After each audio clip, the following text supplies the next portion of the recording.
Merhaba arkadaşlar. Bu videomuzda jelibon görünümünde squishy oyuncak yapıyoruz. Hemen yapımına başlıyorum. Ayıcık şeklinde bir kalıp kullandım. Bu kalıbı açıklamalar kısmından ulaşabilirsiniz. Bir parça kırmızı kartonu ikiye katladım ve bu kalıbı kullanarak üzerinden kesiyorum.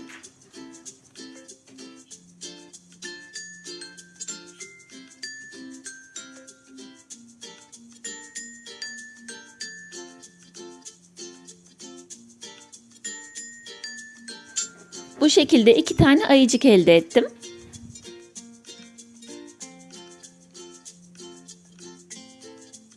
Ayıcığımın ön yüzüne ağzını, burnunu, gözlerini yapıyorum.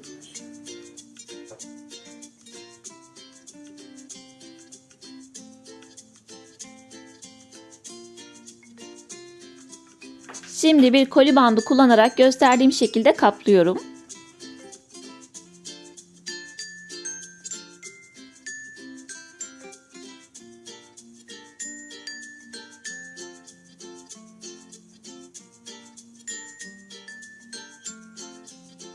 Bandın uç kısımdaki sivrilikleri alıp ufak kesikler atıyorum.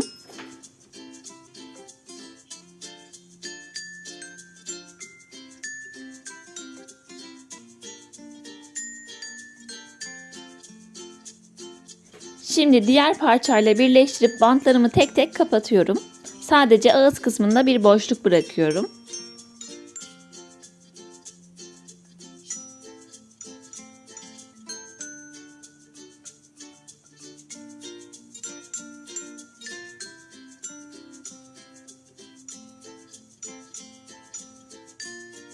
O boşluktan içerisine bir parça pamuk koydum.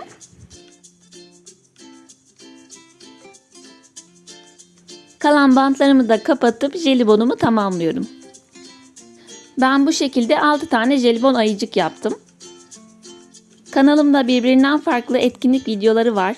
Hoşunuza gideceğini düşündüğüm birkaç tanesini açıklamalar kısmına ve yukarıdaki bağlantıya ekliyorum. Onlara göz atarsanız ve kanalıma abone olursanız çok sevinirim.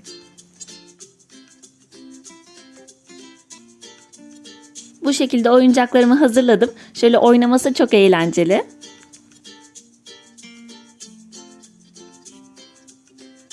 Şimdi jelibonların paketini yapacağım.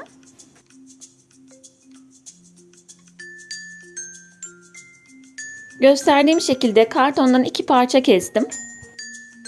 Bir tanesinin orta kısmına büyükçe bir daire çizdim. Onu maket bıçağıyla çıkardım. Şimdi o kısma yapıştırmak için asetat kullanacağız.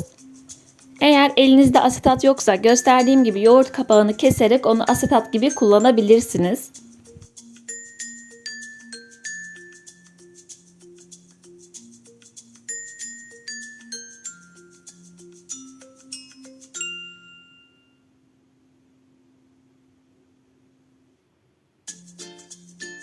İç kısımdan bant yardımıyla yapıştırıyorum.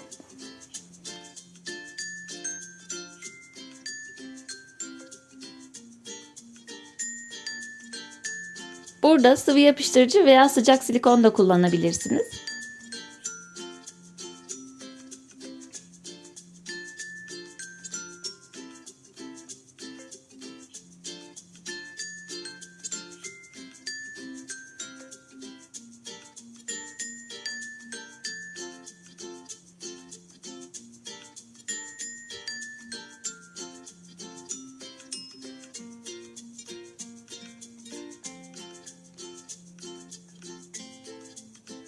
Şimdi ağız kısmı açıkta kalacak şekilde parçalarıma yapıştırıcı sürüp üst üste yapıştırıyorum.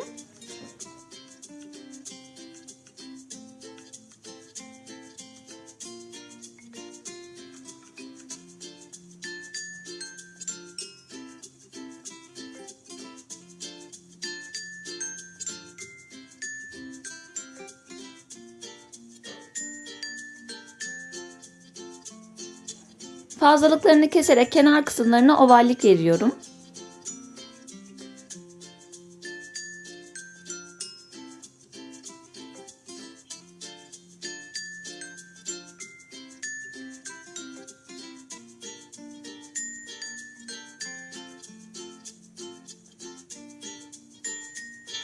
Ağız kısmına da zikzak kesikler atıyorum.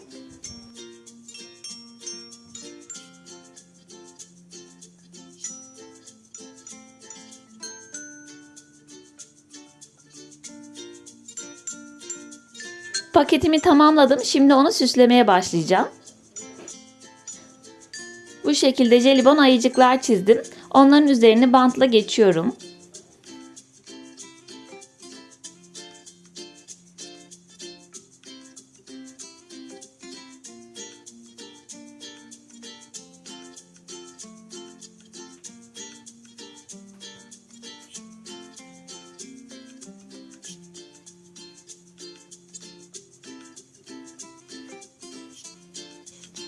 Şimdi jelibonları gösterdiğim şekilde birazcık kenarlardan boşluk bırakarak kesiyorum.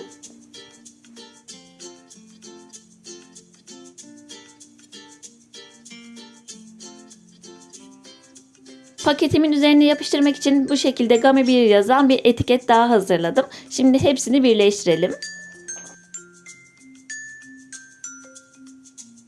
Bu hazırladığım stickerların ayrıntılı yapımını görmek için yukarıdaki bağlantıya tıklayarak evde sticker nasıl yapılır videoma gidebilirsiniz.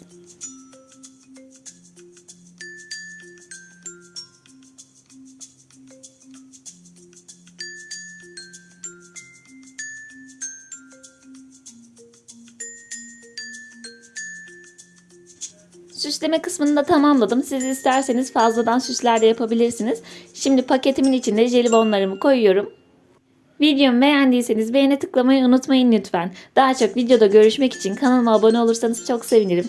Başka videolarda görüşmek üzere. Hoşça kalın.